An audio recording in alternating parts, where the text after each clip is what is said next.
How about, say, back home, some person from in Danish history, some kind of figure? Who would you kind of respect or admire in your own country?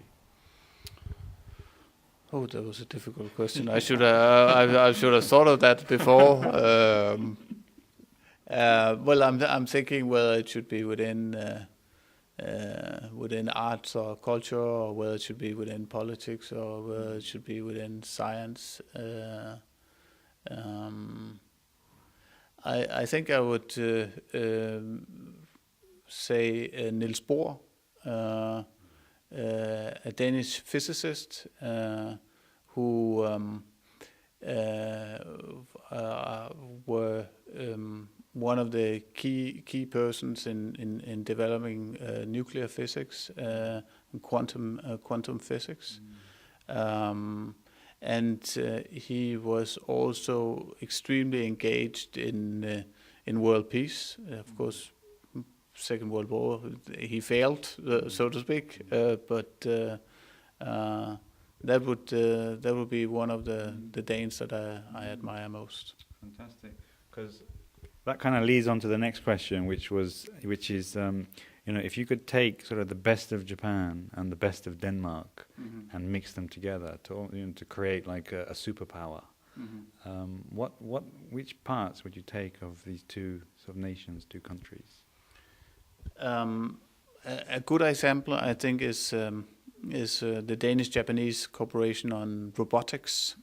The Japanese are experts in creating the robots and making them work and so on and so forth.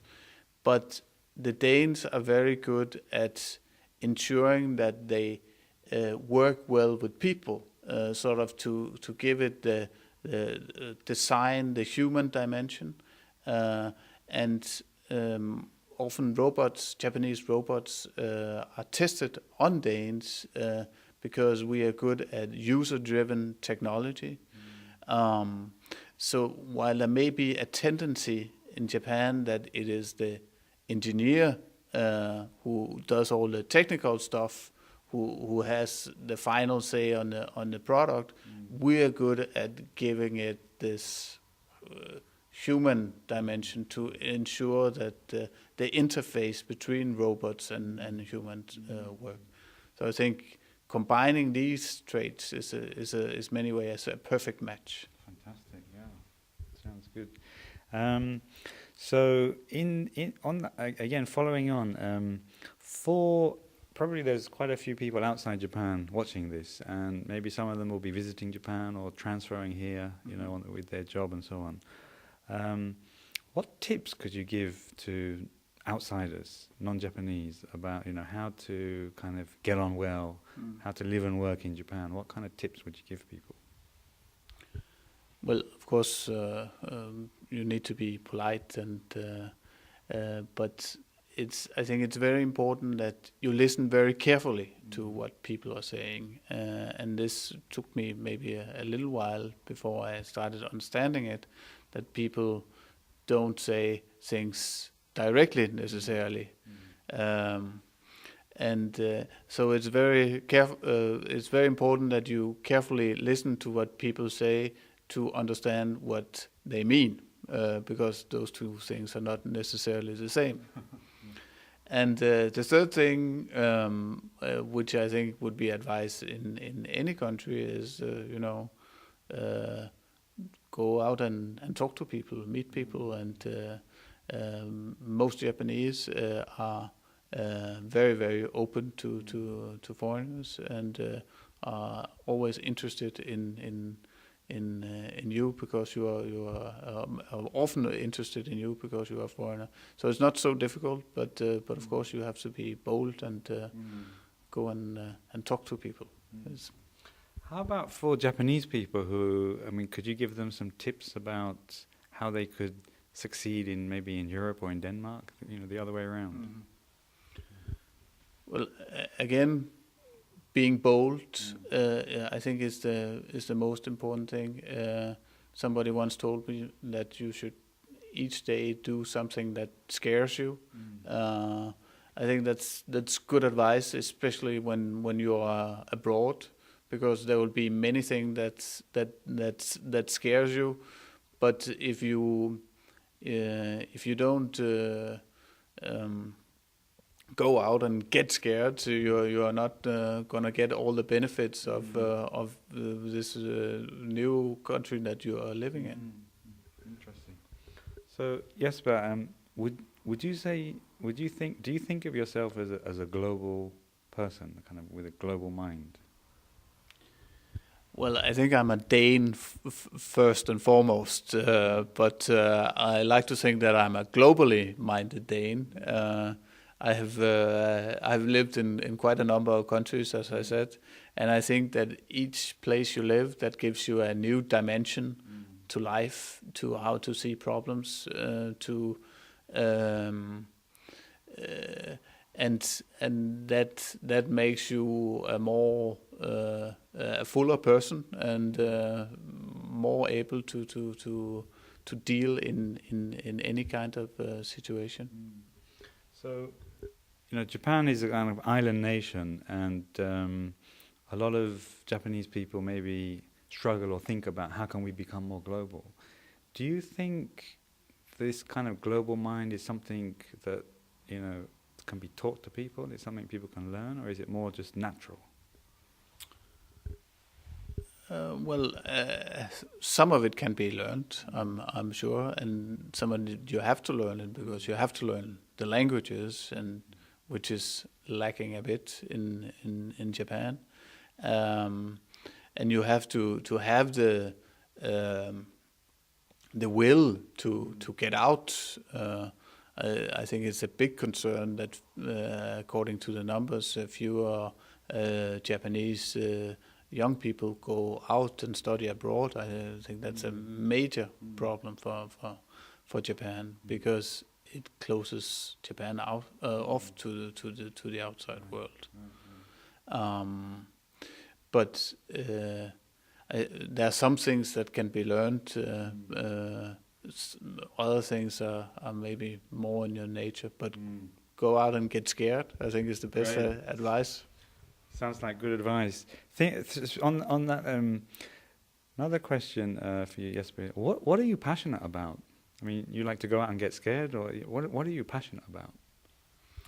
I probably don't get scared enough, but I'm passionate about my newborn son. Who's born here in Tokyo. I'm passionate about my wife, my family, and I'm also passionate about playing golf, but I don't play very much. But in principle, I'm very passionate about it. Okay, thank. It's been great talking to you. Just closing question. You mentioned about 2050 back home in Denmark about developing carbon-free economy. Looking forward to Japan, how do you see Japan in the next kind of 5, 10, 15 years? What sort of future do you see for Japan?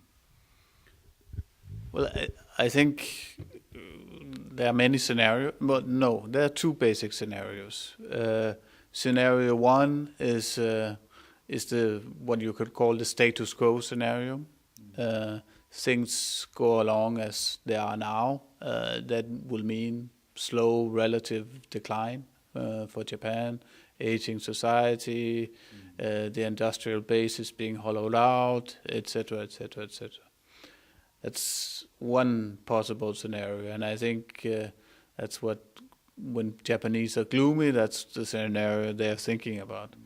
I don't think that's by any means that